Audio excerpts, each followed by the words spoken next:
What is up, everybody? This is Goomer22. If you've been following the VDL or my season, this was our second season of non-max, season 6, and we were the champions. We were able to make it to that final game and clutch it out. We had kind of a rough start in the beginning. I didn't even know if I was going to make playoffs. I squeaked in as a wild card. Um, but thankfully had some good RNG later on, and it was able to carry me forward to the finals. And I really like this team. I didn't know if it would necessarily be a championship team. There was like a few things I was worried about with this team, but thankfully, yeah, it worked out. And I think the easiest way to talk about this team is just to go Pokemon by Pokemon and why I drafted them, what their role was, how they did on the team, and then yeah, I have some general kind of opening and closing thoughts as well. So I say we just jump into it, and yeah, we got a lot to talk about here. So general ideas behind the team, or really what I wanted to do in this second season of non-max. I think I learned a lot from season 5, and kind of some of the play styles in non-max, and how to adjust. Um, so I think in non-max, it's like a lot harder to overwrite weather and terrain, because you have to manually tech on like sunny day or something like that, which is kind of easier for a prankster mod to do, but not every team's going to have weather, and not every team's going to have prankster, although a lot of the teams I faced did have one or the other, so that was a little bit frustrating. But regardless, it forced them to bring those techs, and that kind of helped in my prep because, let's say they have a weather mode, and I at least bring the hail mode. Well, I don't have to use the hail mode necessarily, but if they don't bring the weather mode, then the hail mode just usually looks phenomenal. So it was helpful in that sense. But regardless, so I think the weather mode forced prep, and it kind of gives me an immediate pressure, right? If I lead that, or if I lead just Arctozolt and I can swap in the Ninetales. I was sort of, when I was looking at weather, you've got sun, rain, hail, and sand. I was really kind of looking at hail and sand more so than sun and rain. The biggest reason being um, the chip damage and breaking focus sashes. So I think having a hail mode uh, made it super annoying for any other of the teams I faced to use sash. I think because if you don't change the weather, um, then your focus sash is essentially useless. I mean, you might live that turn and get a move off, but then the hail chip is going to kill you at the end of the turn. So I think uh, focus sash is a really, really common item, really useful, and eliminating the usefulness of that item just with one mode is really, really cool, I think. The other thing that's cool is I can opt to use Sash on my own Hailmons, um, or I can just not even bring my Hail mode, and then I can use Focus Sash wherever I want. But then it might still deter the opponents from using Focus Sash. So I thought that would just be really annoying for my opponents to prep for. In addition to just generally, prepping for my team, they have to worry about this this hail chip aspect of it. The thing about sand is you still have the same thing. You have sand chip, but you can have Pokemon that are steel, ground, or rock type, whereas most teams don't necessarily even have an ice type. So the uh, the sand chip is still an aspect, but it's not nearly as important, I think, because you can sash um, a steel, ground, or rock type and not have to worry about that sandstorm chip. So that's why I specifically chose hail over sand when I was looking at weather. Um, so then once I knew I kind of wanted hail, I wanted definitely a better tier one than my last season. I got Latias as a tier one, and Latias is okay, but it has a ton of weaknesses, and it doesn't. I don't know. It just never felt like it was exerting that much pressure. Plus, its abilities like levitate's it's sort of useful, but not really. Whereas Zapdos, I felt Zapdos-Galar was a super splashable tier one, and it doesn't have like a necessarily a hard counter per se. Like I just felt like Zapdos enabled a ton on my team, um, especially with that Arctozolt. So then I also one issue from season 5 was I had Stunfisk as my super slow mon. I was like 32 base speed. I mean, I had some other slow mons like Credillia and Walrein, but I didn't have a Trick Room user, so I couldn't dictate the how Trick Room was going to go against my opponents. If they wanted to use Trick Room, they got up Trick Room, and then I was kind of screwed because then I had to just play in Trick Room or stall it out, and I wasn't always able to do that depending on what they had. So I didn't have a slow Pokemon. My slowest was actually Arctozolt, ironically, which was also my fastest upfront mon.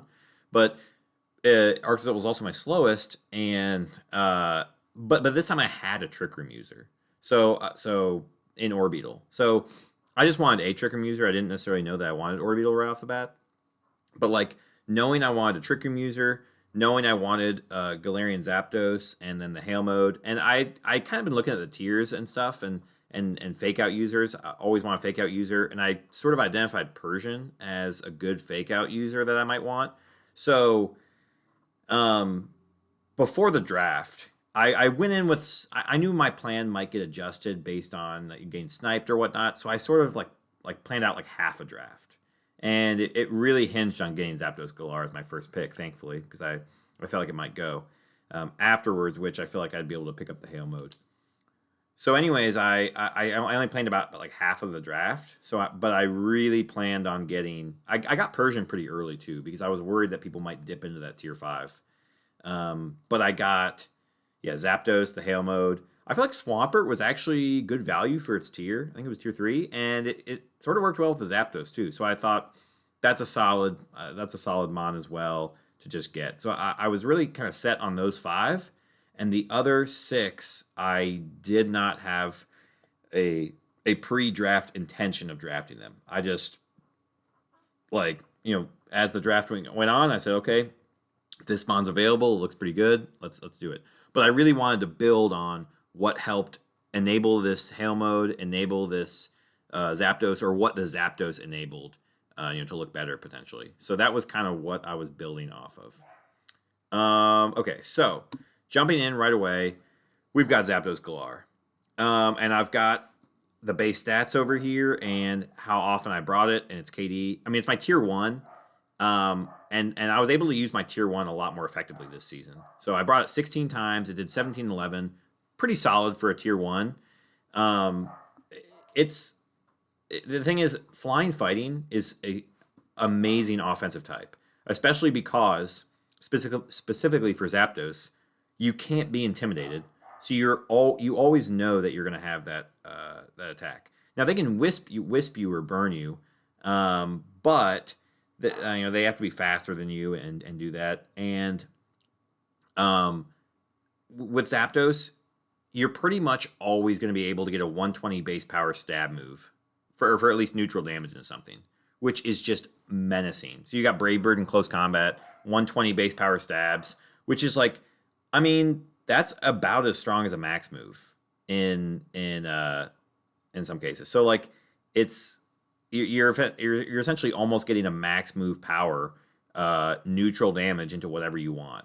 And you can definitely pick up KOs going like Life Orb or Choice Band or something like that. But I think its versatility and running Protect kind of deterred me from doing that sometimes. And rather than OHKOing things, I more so was EVing the Zapdos to live potential OHKOs on the opponent's side and just be able to 2-hit KO stuff. Because it's fast enough with 100 base speed that it can just 2-hit KO pretty much anything with its 120 base power stab moves. And what's really nice about Defiant too is Defiant deters Intimidate and Snarls, which are damage reducing moves, but it also deters Icy Wind and Electro Webs, which are common speed control options. So especially in a format where you can't just max Airstream and get speed, these speed reducing moves like Icy Wind and Electro Web, Rock Tomb, whatever, those are really nice. But it's sort of awkward when you're facing a Zapdos because yes, they do hit for super effective, but it's not going to KO, and then I get Defiant, and then I can just OHKO stuff. So that was the other benefit of going not EVing to Oko stuff is if they happen to proc Defiant in some way, whether it's like one time Moonblast lowered my special attack and it didn't KO me, but like that's just an added effect of the move, but not intended, and it procs my Defiant, and then like I can just KO whatever I want. So uh, that's really nice for Zapdos. It actually has decent bulk too, like 90 HP defense, special defense. Like, yeah, I can EV to not be KO'd by strong stab super effective moves for my opponents, whether that was a Brave Bird, a Psychic, a Moonblast. I can just EV to live those and then just smack things. So I commonly ran AV and Scarf. It's nice that it gets U-turn for pivoting.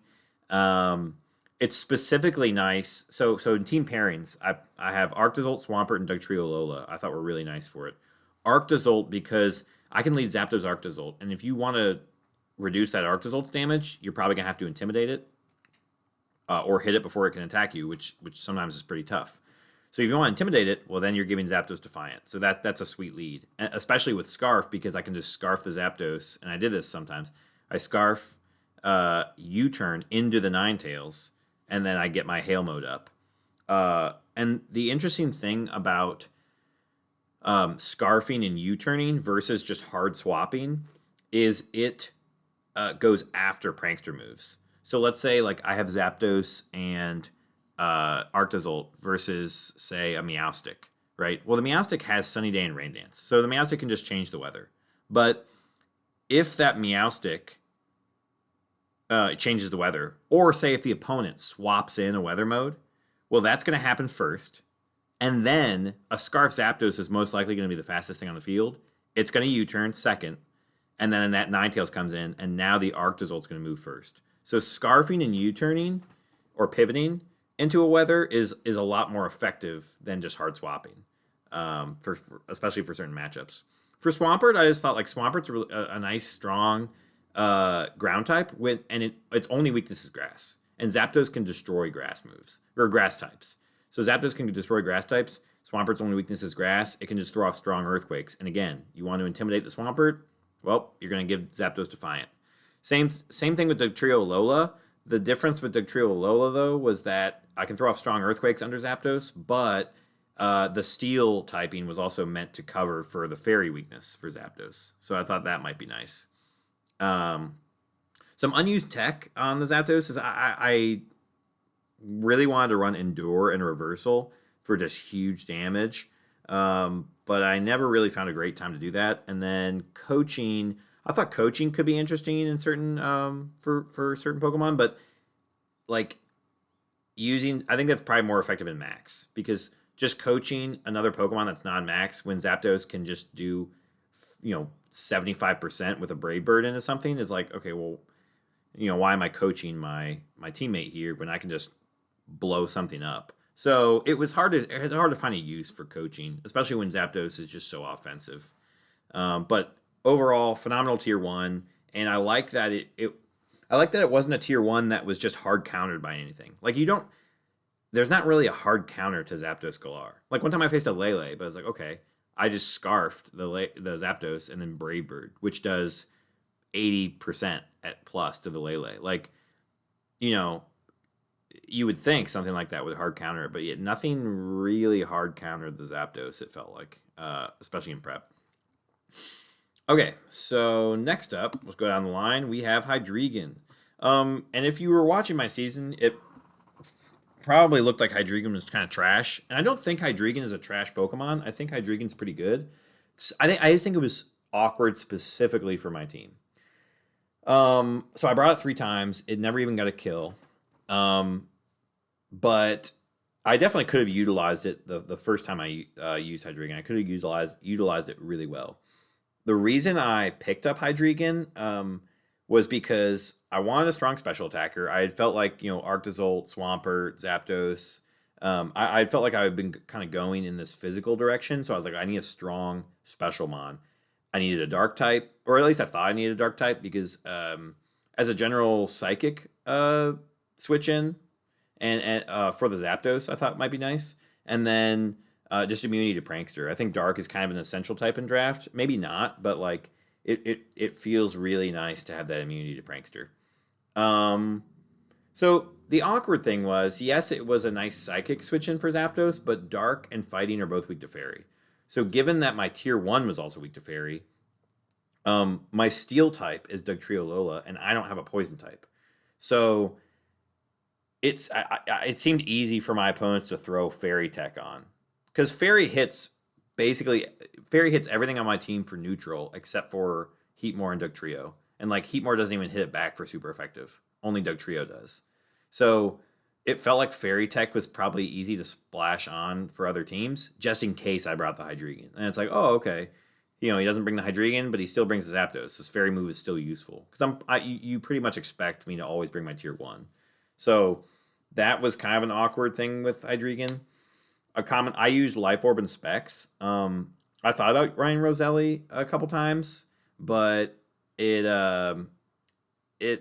it was tough because with Roselli you're almost always living Dazzling Gleams. That's fine, but Moonblasts are sometimes harder to live depending on the Pokemon. I mainly planned on pairing this Hydreigon with Dugtrio-Alola or Tangela. Dugtrio-Alola was the same idea as a Zapdos. I can Earthquake under this Hydreigon, but I can also use the Steel type to hit the fairies that want to hit Hydreigon hard. But then you get into an issue where like a Pokemon isn't Fairy type, but it has a Fairy Tech move, and it can still Oko Hydreigon. So there are still some awkward stuff with that. And with Tangela, you can use a Grass types ignore Tangela, but Grass types don't hit Hydreigon very well, and Tangela can maybe protect from some of those Fairy moves. So that was kind of the ideas I had for the Hydreigon. So some of the unused tech moves is there was a couple times I really wanted to bring Hydreigon with like a physical Hydreigon with Dragon Dance, and then maybe even run Head Smash because I just felt like it would be super unexpected, and my team didn't have a Rock type, which was kind of annoying sometimes. So being able to hit flying Pokemon, if I didn't want to bring the Ice mode, was really tough because if I didn't bring the Ice mode, well then I don't have Ice or Electric, and I don't have a Rock type on my team. So, bringing something like Head Smash was definitely on my radar. And I also wanted to use the Roselli Berry with Belch, because that would be interesting to hit Fairy types back. That's unfortunately Hydreigon's only Fairy or Poison move, but it is still kind of cool. Roselli, and then you can use Belch afterwards. It's just a little too situational.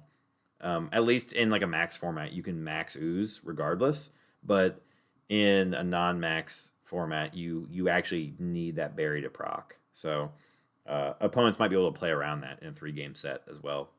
So yeah, Hydreigon didn't fit on my team, unfortunately, but I'm glad I tried it, and I think it's definitely a strong Pokemon. Just didn't work specifically with my team.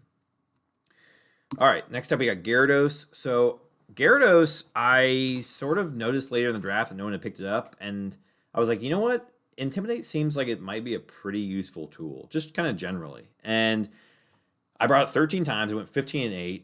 Gyarados was absolutely dominant. It was really nice for Arctozolt too. And this is where like I wanted the picks to enable my other modes. So I feel like it did help enable this Ice mode because it's a Fire, Ground, and Fighting switch in for Arctozolt. So that's 3 of its weaknesses gone. Now, its only other weakness is going to be Rock, which Rock does hit Gyarados for super effective, but most Rock types are physical. So that reduces the damage output that they're going to do. And plus Gyarados can hit the Rock types back for its Water Stab. I didn't find it awkward to not be able to use Gyarados' Flying Stab. I feel like in non-max, some people might think like, oh, you can't really use Bounce, like that's annoying. Which I feel like you can use Bounce. You might just have to make Protect reads, like if you use Bounce when they protect, it can still be super useful. But I don't think I might have ran Bounce once, but never clicked it or something like that. But most of the time, I feel like Waterfall and Power Whip is kind of all you need because, with Gyarados' stabs, Stab Water hits a lot of things for just neutral or super effective, and then if it doesn't, like the main thing that counters water is water, or dragon, or grass. So I guess grass and dragon could be annoying, but at least you can hit waters with Power Whip. And that was another thing is Gyarados was just a phenomenal water counter because you can switch in on any water move and then threaten with a Power Whip. And sure, it's not stab, but it's such a strong move. It's like 120, it's 120 power, which is essentially like a stab seed bomb or something like that. You know what I mean? Like, it's still really strong. The other thing about Gyarados with Intimidate is it basically enabled any member of my team to run AV, and then you pair it with Intimidate and you become extremely bulky. Like, and even Gyarados itself, because Gyarados has naturally high special defense. Once you get an Intimidate off, well, then that defense isn't as much of a worry either. So Gyarados just naturally creates bulk for itself that way. But yeah, running AV and having an Intimidate Gyarados, like, just allowed any of my Pokemon essentially to be +1/+1 on the defenses. And so, like, it was just really, really helpful. And so it was actually a lot easier to run bulk than speed and attack on Gyarados. And then I can just Dragon Dance to pick up KOs and smack stuff. Because if I just run bulky, like, I could run really strong Gyarados and just max out its attack, run Life Orb or something like that. But you're almost doing just as much damage if you just go full bulk, a little bit of speed investment maybe to outspeed what you need at +1, and then you just do one Dragon Dance, and all of a sudden you're OHKOing things. So, and that was really nice too, because then you're free to run Wakan, which I ran a ton this season, because if something isn't hitting you for an electric move, there's almost no way they're OHKOing Gyarados. So, with Wakan, even strong electric moves are not going to KO if you just invest in bulk. So, yeah, you can just, and you get that Dragon Dance off, and then you can just start smacking things, which was so nice. It paired well, I think, with Tangela to redirect the electric moves. Persian, I think it worked well with, because Persian can fake out, and then Gyarados can just set up a Dragon Dance. And Arctozolt, like I talked about with the switch-ins, I think it just really, really helped, whether I switch in for the Arctozolt or switch in next to Arctozolt, or even lead it next to Arctozolt to deter those rock types. So, yeah, I thought Gyarados was phenomenal. I loved it this season. Ninetales-Alola. So, in terms of so I brought it 17 times. Was one of my most brought mons. 15-9, did phenomenal. I thought Ninetales-Alola, when I was looking at going to hail mode, like a weather mode, I was like looking at what pairings might work out well. And I sort of wanted to try Arctozolt, just because I feel like it had sort of been untested. And even though it was a tier higher than Arctovish, which was unfortunate, but like, I wanted to try Arctozolt. And I was like, okay, well, Arctozolt is weak to fire, fighting, ground, and rock. But it's not weak to steel, which is interesting. And Ninetales is weak to steel. And but it has fairy typing to cover for that fighting weakness. And ice kind of naturally covers for the ground weakness. Like, you can just smack ground types hard with the ice. So, like, I just felt like it helped cover one of Arctozolt's weaknesses there, with the in terms of steel types. So I thought that was nice. And then Ninetales, like, it felt very splashable on teams. Like, if I didn't really know what to run, I could just use Ninetales and not Arctozolt. Like, I didn't even need to bring Arctozolt. I would just bring the Ninetales, and then you have fast icy winds, blizzards, and you can just destroy sashes on the other team. And I can run Sash myself. So it's like, it's a win-win. So, yeah, that was really nice, is that I could use part of my weather mode, and I didn't have to bring both. And yeah, like I said, great to run Sash while opponents lose theirs. Ninetales has a really, really good pool of tech moves as well. So you get Ice Shard for priority, which is super nice. Encore, Disable, Hypnosis, Baby Doll Eyes, Howl, Fake Tears. Imprison is specifically interesting for two modes on my team. If there was a strong Freeze Dry user on the opposing team, I could run Imprison and Freeze Dry, and then they can't hit Gyarados and Swampert for those Freeze Dries, which are really, really strong. If the opponent has a strong Fairy type, I can run Imprison and Dazzling Gleam or Moonblast and protect that Hydreigon. and I really wanted to bring that, especially against Matrix's Tapu Fini. In both of our matches, I really considered running Imprison Ninetales, and I didn't do it. And ironically, both times he brought double fairy moves, so I would have just totally shut down the Fini with Ninetales if I had brought that set. But I think that's a really, really cool aspect of it. And then obviously you got Roar to prevent Trick Room stuff, and Sheer Cold just as a last ditch effort if you want to. Common items, I feel like I ran Sash a bunch on it, and then Choice Scarf maybe once or twice. But it paired generally well with kind of anything, but obviously it was mostly just for the Arctozolt. So yeah, Ninetales, phenomenal hail setter. Really, really enjoyed using it. And like you could totally use Ninetales on a team without even hail. Like you could use Ninetales without a Slush Rush user. Now, obviously, you get a lot more value, I think, out of the Ninetales if you have a Slush Rush user, but it's just a good Pokemon in general. Next up, we got the Arctozolt. So Arctozolt is pretty awesome, especially in non-max. I brought it 9 times. It went 11-4. Did nice work. I felt like it early on. I struggled to find ways to use it. Ran into a lot of like lightning rod users and opposing weather modes, and it just felt risky. And sometimes I felt like I maybe should have brought it just to force them to use certain things, but instead I just totally disregarded it in prep. But later in the season, it definitely did a lot more work. And part of the reason is like Arctozolt, I think, is phenomenal. Is Ice and Electric are extremely strong offensive types. Like they hit a ton of stuff for super effective, and it's really hard to resist both.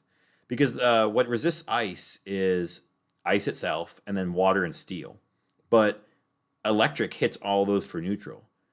And then, so you can basically hit like anything you want for neutral. And Bolt Beak is so freaking strong. It's a 170 base power stab move if you get to go first. So like, yeah, it only has 100 base attack, but the strength of Bolt Beak well makes up for that. Sort of an awkward speed tier with 55, but it has decent bulk. So you can you can obviously invest like pretty much all in speed, or you can go slow and bulky for Trick Room, which ironically I never got to use a slow and bulky Arctozolt. Like if I was going slow, I used one of my other mons like Heatmor or Swampert. I never used slow Arctozolt, which I kind of wanted to, but it's just my team wasn't as good as a Trick Room team, so I just didn't end up doing that. If you do want to go fast, you pretty much have to invest all in speed, and then you can even go Adamant and like outspeed pretty much anything though. Like if you go Adamant, I think you hit 107, so then you reach 214 total speed. So that's and you can just smack stuff. It has a pretty shallow move pool, especially in terms of like status moves. But its physical and special coverage isn't horrible, and you can still run, like I said, like Ice and Electric just hit everything like well. So that's fine. But you can also run physical or special. Like on the special side, it gets Meteor Beam to get you up to +1 special attack, and then you can really dish out big damage. And you can also just double Blizzard spam right off the bat. Like it's funny, Arctozolt actually has a higher special attack stat than Ninetales, which is kind of funny. But yeah, you can just double Blizzard spam, which is super annoying, especially in a non-max format where spread moves are good. That was another reason why I thought Hail would be better than Sand, is you have 100% accurate, blizzards, stab blizzards, which are extremely strong and are enabled by Hail. Whereas in Sand, like, yeah, most Sand users are going to have like Rock Slide, but it's not like that's enabled by Sand. You can use Rock Slide in and out of Sand. So common items for Arctozolt, I ran Life Orb, I think a couple times, and then I think I ran a Resist Berry a couple times. But yeah, when you invest all in speed, you can get O-code by some stuff like close combats or flare blitzes, which is unfortunate. So you do maybe need those Resist Berries, but I don't know. I think it paired really well with Ninetales, or actually Zapdos as a lead, like I said, for that Intimidate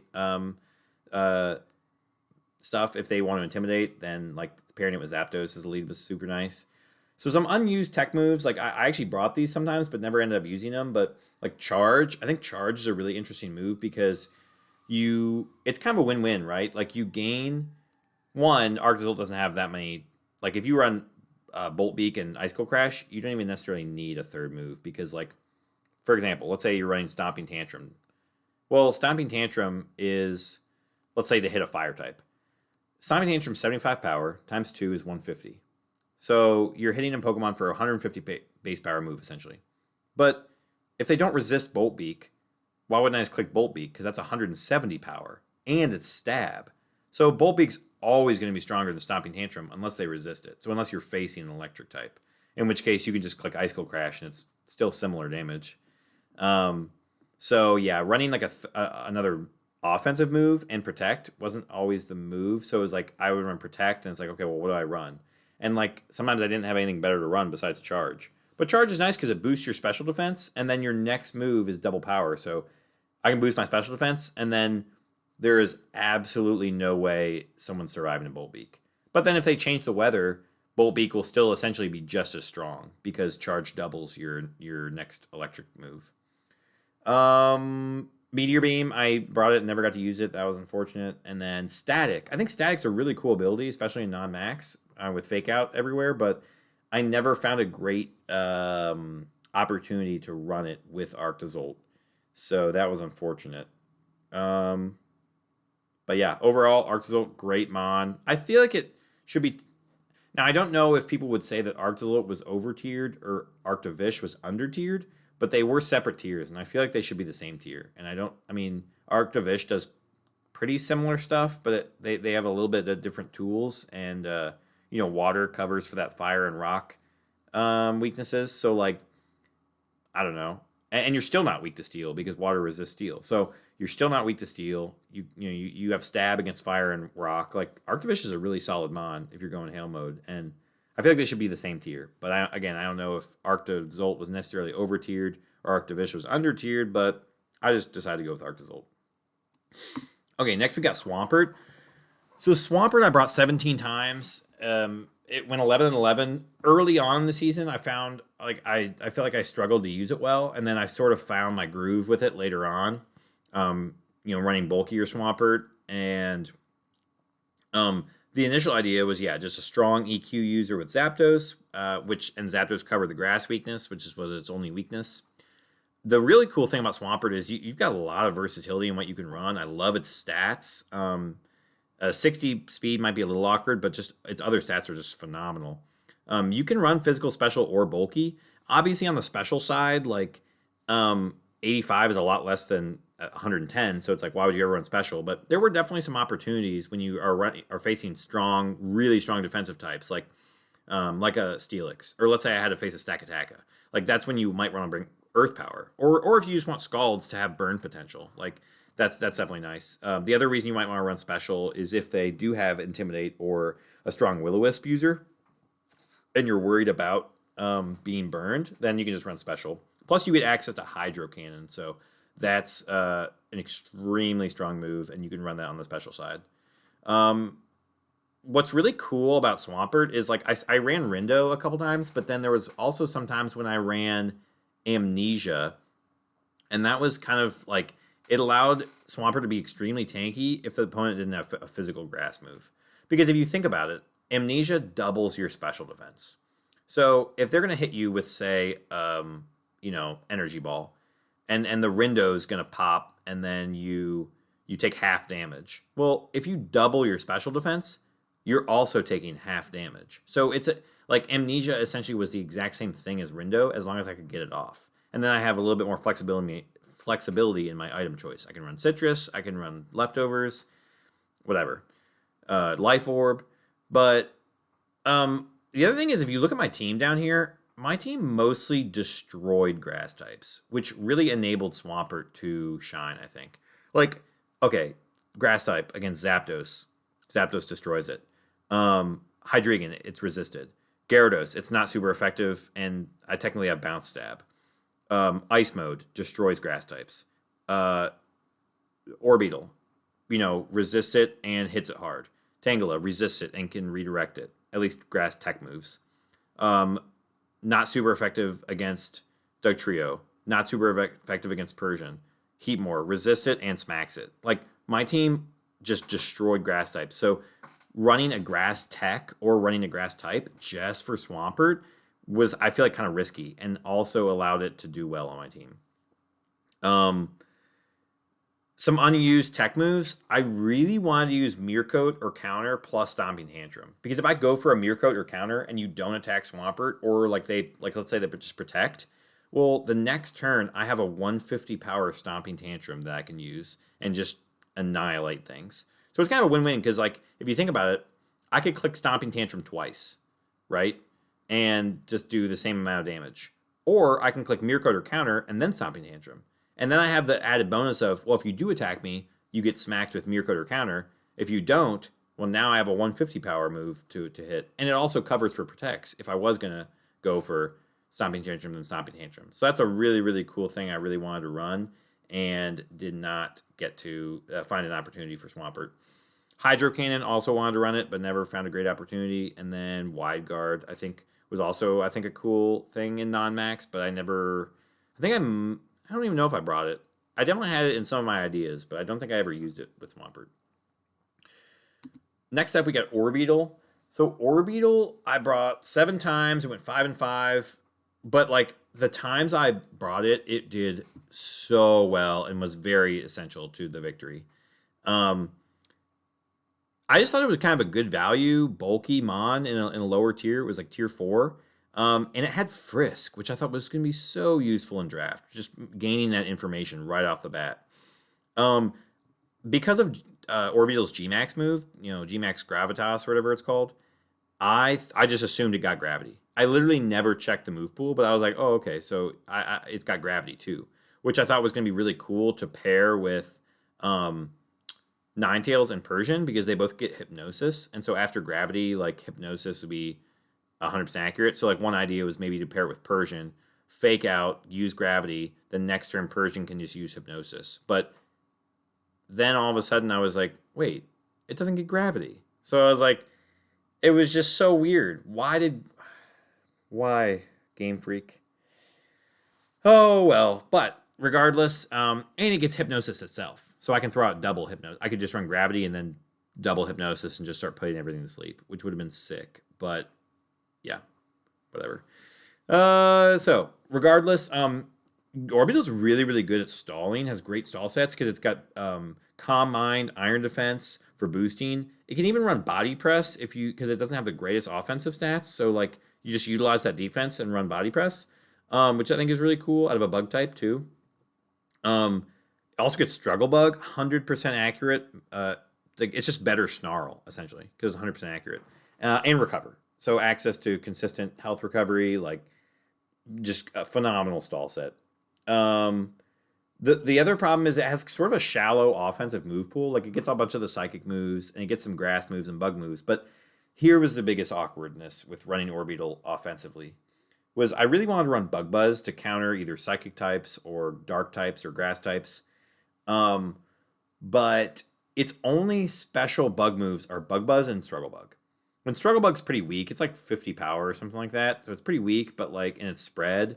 So like, it's not going to be doing a ton to those types. Whereas Bug Buzz is 90 power, and so that could really hurt.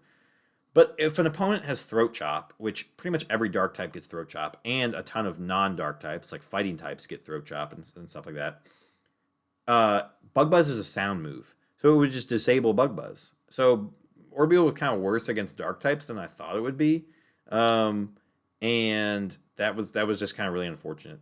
And that's kind of where the Iron Defense Body Press comes in, I guess, against dark types. But like in terms of being able to use the Bug Stab, it's kind of unfortunate that its only special bug move is Bug Buzz and Struggle Bug.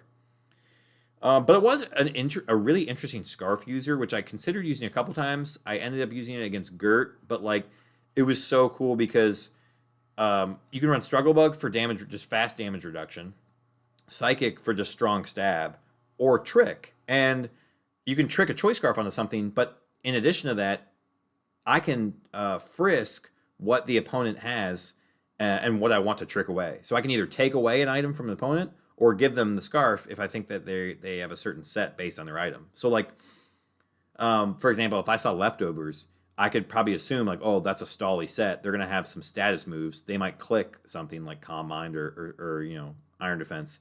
I can just trick into that user because they have leftovers. So like I think Frisk and Scarf Trick are a really cool combo with Orbeetle. Some common items I ran on it was leftovers. I think I ran Citrus Berry maybe twice, and then I did Scarf it that one time. So I think those are all really really good items for Orbeetle.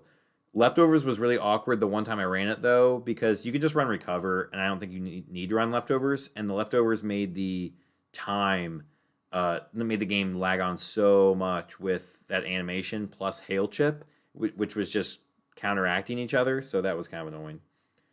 Some unused tech. I really wanted to use Imprison. Like Imprison Trick Room was I thought a cool use for it, but Imprison Grass moves was also another cool tech. So if the opponent had some strong special grass moves like Energy Ball or Giga Drain, I considered a couple times running Imprison plus those moves so that Swampert would be more enabled, and then just would be able to freely attack and not worry about any super effective moves. So that was one cool thing I considered. Next up, we got Tangela. I brought it 5 times and went 3 and 3. So I think maybe I only brought it against Matrix. No, I didn't bring it against Matrix the second time. I brought it. When did I bring it? I brought it another game, and I can't remember. But it was definitely really useful for me. And like, I think maybe it made it awkward in prep too if people ran safety goggles, and maybe I didn't even bring Tangela. I mean, obviously it still protects you against hail, but like the main thing I would think for running safety goggles would be to ignore Rage Powder. So I wanted to try Redirection because I actually haven't drafted Redirection before. And Rage Powder I think was specifically interesting too because even though you do get more value out of safety goggles on my team, like with the hail and ignoring Rage Powder, if I see that you're not taking Hail Chip, now I know that you're safety goggles, and that's just free information, and I know that you can ignore Tangela. So I can play around that. So like it was really cool on the hail team, which you could also do with the sand team, I think. But like you see Tangela and you're like, okay, 65 HP, 40 special defense. Like how bulky is it really? But it gets so bulky with Eviolite. So like right here, if you're running max HP, max special defense, you effectively have 172 HP, and you have 204 defense stat and 151 special defense stat. I mean that is bulky. And you have Regenerator, which is really cool for healing. Leaf Storms allowed it to be a nice offensive threat as well when you're even when you're max bulk. Like you have base 100 special attack. That's really strong for a Leaf Storm, which is the same power as a max move. The other thing you can do is just do Leaf Storm Power Swap, so that's kind of cool. I did bring that in my last game against Matrix, but didn't end up using it. Amnesia and Leech Seed also became potential endgame win cons, which is what I did the first time against Matrix. But like Amnesia in general, you don't even have to run Leech Seed, but Amnesia in general is just nice because it makes up for that special defense stat. So you could just run like bulky and either offensive or defensive, and then you can just make up for that special defense by running Amnesia. So some common items, just Eviolite. There's no reason to run anything else unless I had another Eviolite user. But I like having one Eviolite user because it gives me an option to run that item, and it's just why not. I think it paired really well with Gyarados and Heatmor. Gyarados because it redirects the electric attacks, allows it to set up for Dragon Dance, and it's a good switch in for electric attacks too. Heatmor, similar thing, redirects the water types, and if a grass type ignores Tangela, like okay, yeah, you can use a grass move into Heatmor, but that doesn't matter. And again, allows Heatmor to set up as well. Some unused tech moves. I really wanted to run Chlorophyll Sunny Day and then have fast Tangela and thrown off like strong Leaf Storms. I also thought about running Reflect, which I thought could be really nice on Tangela. So those are 2 things I didn't end up using, but I thought could be really interesting. Dugtrio-Alola. So Dugtrio-Alola, like I only brought it 5 times, 4 and 3. It didn't seem like it made a big impact on my team, but like the few times I brought it, it was absolutely essential. Oh my gosh, it was so nice. The idea behind Dugtrio-Alola, as I sort of alluded to, was okay, it's a strong ground type that I can use for just earthquakes under Zapdos or Hydreigon, and then it's a steel type and which can counter the fairy weaknesses for those mons. I think one issue kind of was that Iron Head wasn't necessarily picking up KOs unless I ran a boosting item against some of these fairy types. And then if I ran a boosting item, I'm pretty frail. Like, and open to just dying. But I still did that sometimes. Um, Great fast speed control options, though, with Bulldoze and Rock Tomb. Bulldoze was really cool for my team because I can run Telepathy Orbeetle, or I have a Levitate Mon and 2 Flying type Mons. So I have a bunch of options on who do I want to Bulldoze under, and then I can just get free speed control that way. And it's stab, so it's nice. Plus, if I Scarf Dugtrio, I can even outspeed some weather modes, which was and terrain modes, which is really cool. It was a little awkward to bring with Hail because I often wanted to run Sash, and like I said, like if I don't run Sash, I'm pretty frail, and so if I run Hail and Sash, that's kind of bad synergy unless I'm not bringing them in the same game. So that was a little tricky. So yeah, like I said, it didn't come as often as I thought it might, but it felt absolutely essential when I did. So like when I faced Theo's team and the electric mode, I absolutely needed Dugtrio. And when I faced Chad and the Sun Warriors, and when I faced that Lele, like I don't have a poison types and I don't have a ghost type, so hitting that Lele for stab was essential, and I needed the Dugtrio to at least threaten it. Even though I never actually hit the Lele with an Iron Head, like I needed the Dugtrio in that game to threaten it, because otherwise it would just be unchecked. Common items, yeah, Focus Ash, Life Orb just to pick up more damage.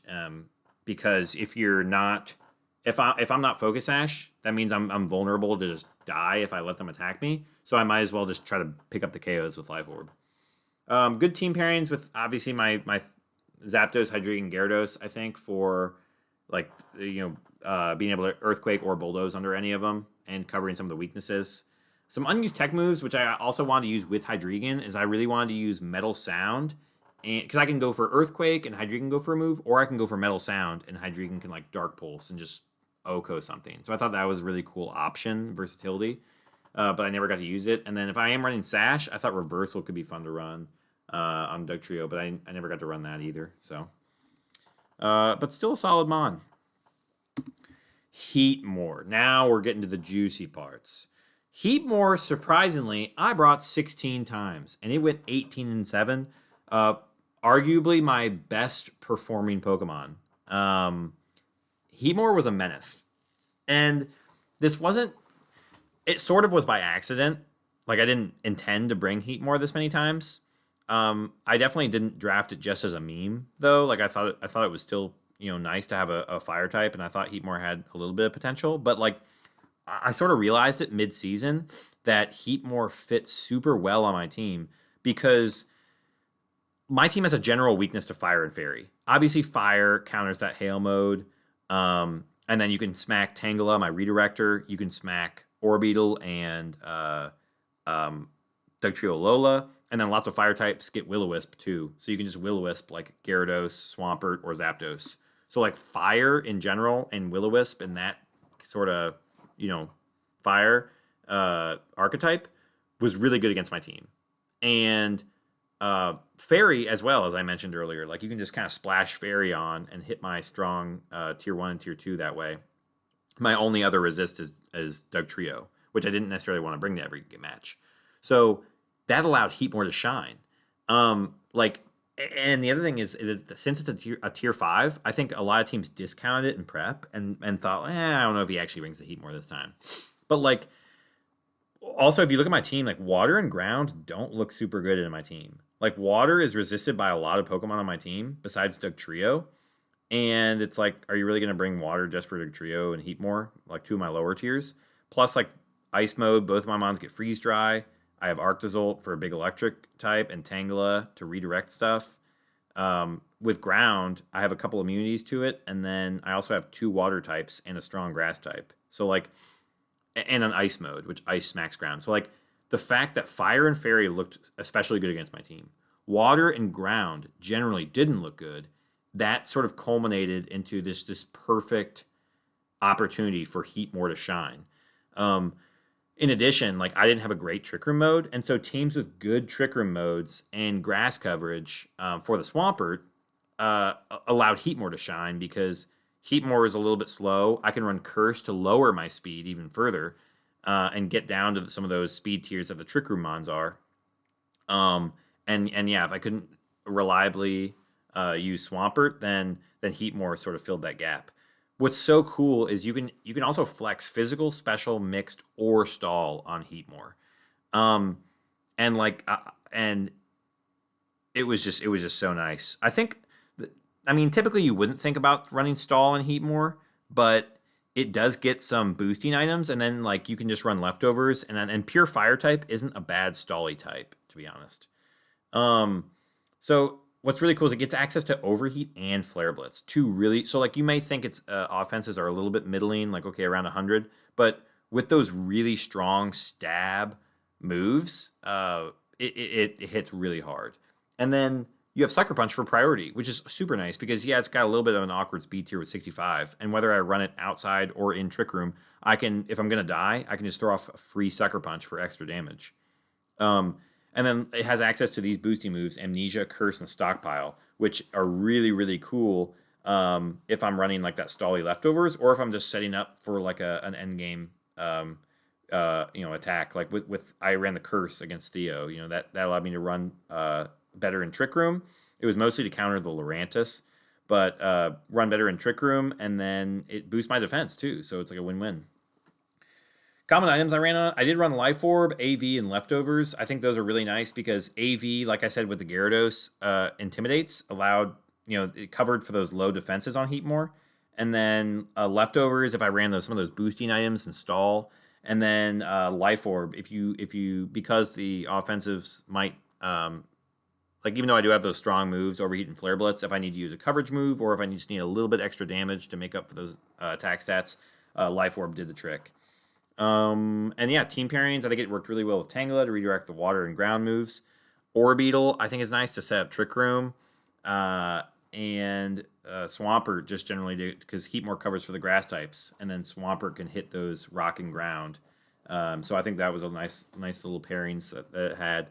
But it was kind of amazing how well Heatmor fit my team, and I didn't realize it until after drafting. So that was really, really cool. And next, let's move on to one of the other stars of my team, Persian. Fun fact about Persian, I did not lose a set that I brought Persian to.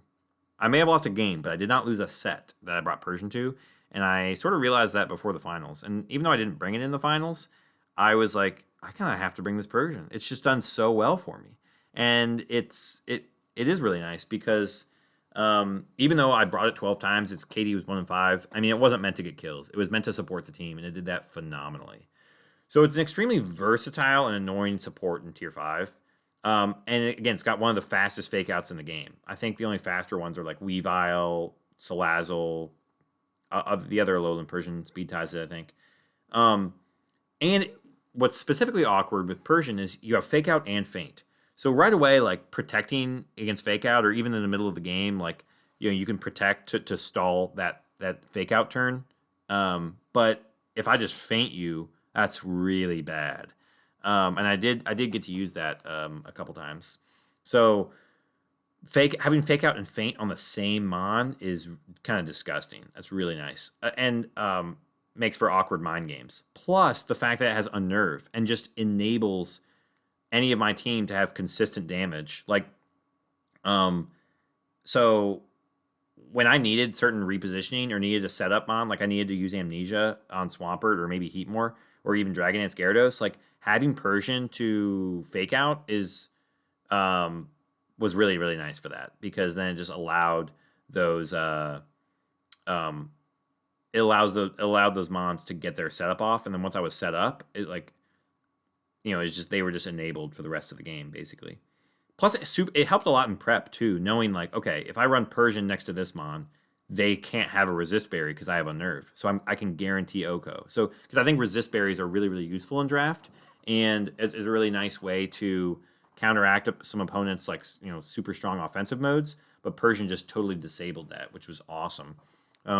It gets some really great support tools with Screech, Sunny Day to change weather, Skitter Smack, U-Turn, Taunt, Last Resort, which unfortunately I never got to use, Hypnosis, Switcheroo, Gunk Shot for just strong against fairy types, which I did get to use.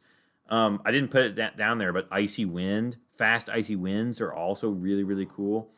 Some common items I ran on Persian was Chople, which like if you just run max HP Persian with Chople, you're even a stab close combat doesn't KO. So like from stuff like Mind Shout, like you can live some stuff, which is really, really cool and become bulky. And like I did run Focus Sash and Flail, which was so fun one game.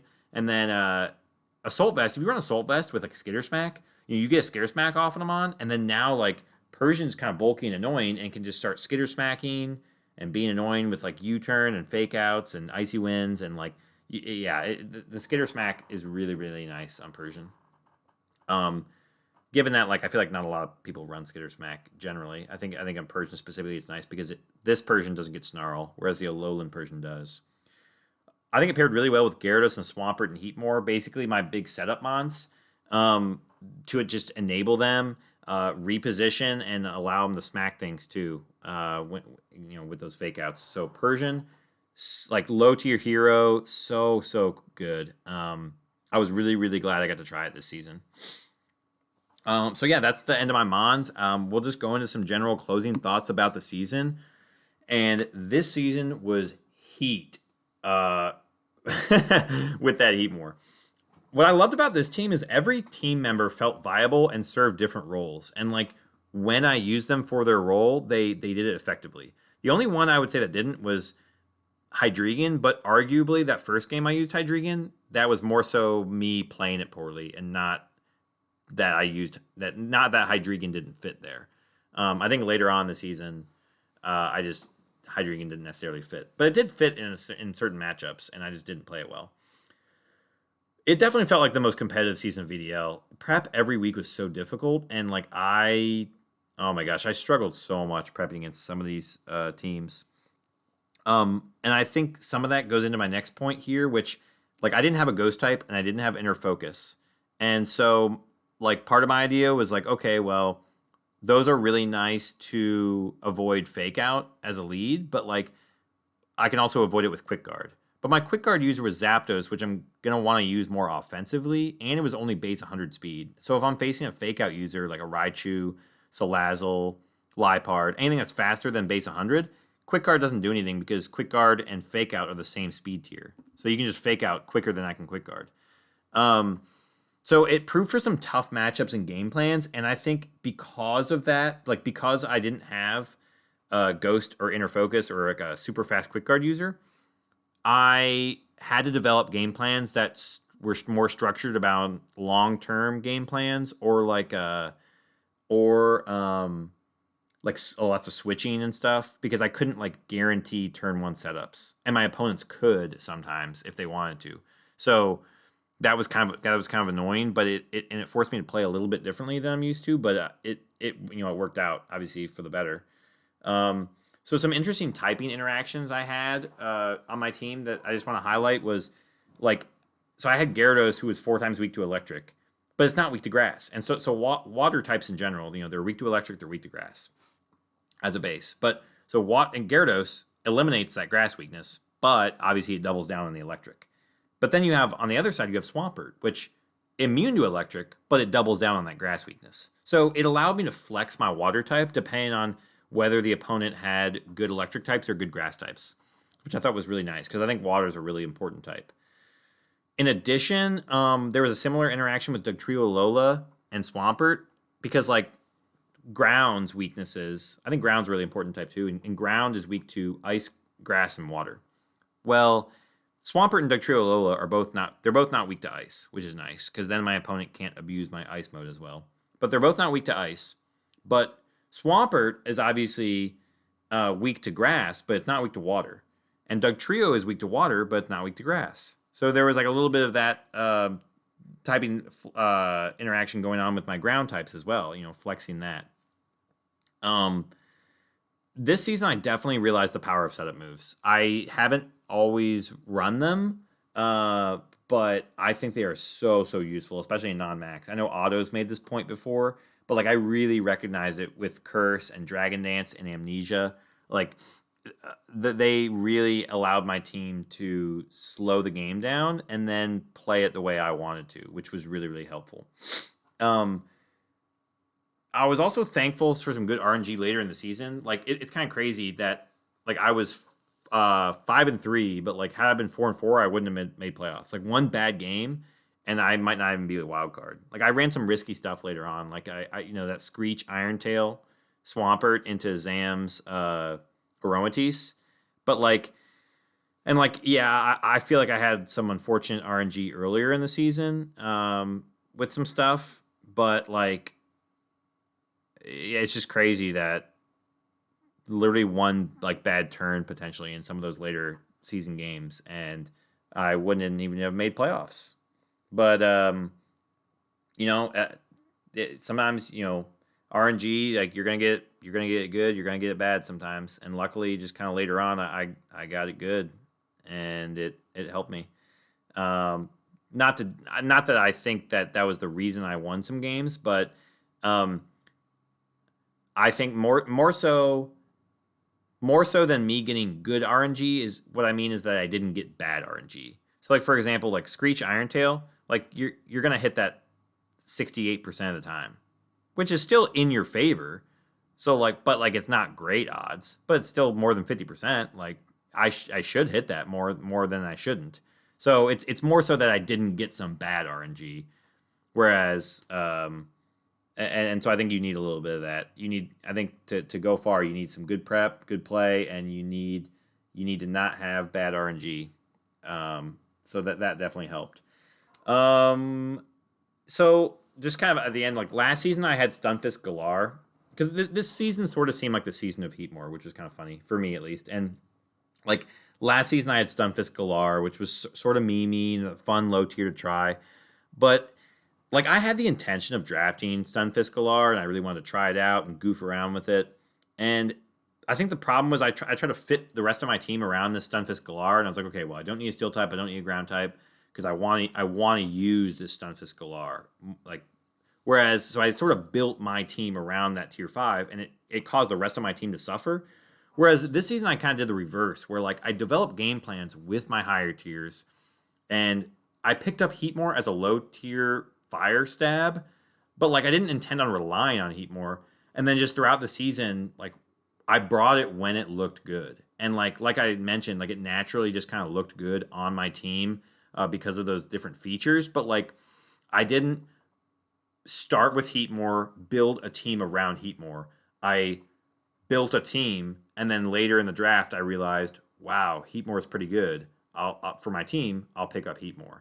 So like I think just that shift in mindset really allowed Heatmor to do well, even as a tier 5, on my team. Because I think if you try to force your tier 5s or your low tiers and build game plans around them, it can really screw with your team as a whole, and then like it might not function as well. Even though I know these low tiers are really really fun to use sometimes and try out. So I have the most fun trying out different low tiers. I think they're awesome, but I think I think the key is building game plans with the higher tiers, and then from that looking at the pool of lower tiers and saying, okay, well, what are some fun mons I can try that fit with this like higher tier game plan that I've already came up with. So we'll see what I come up with next season. But these were some of my ideas. These were some interesting things, and hopefully I can get creative again and come up with another fun team. But that's gonna be a wrap for the VDL season 6 overview for me. And I hope everyone has a great rest of their day. And if you're looking at the VGC draft, looking to have some fun, join the VDL. It's a great time. So I will see you there. Peace.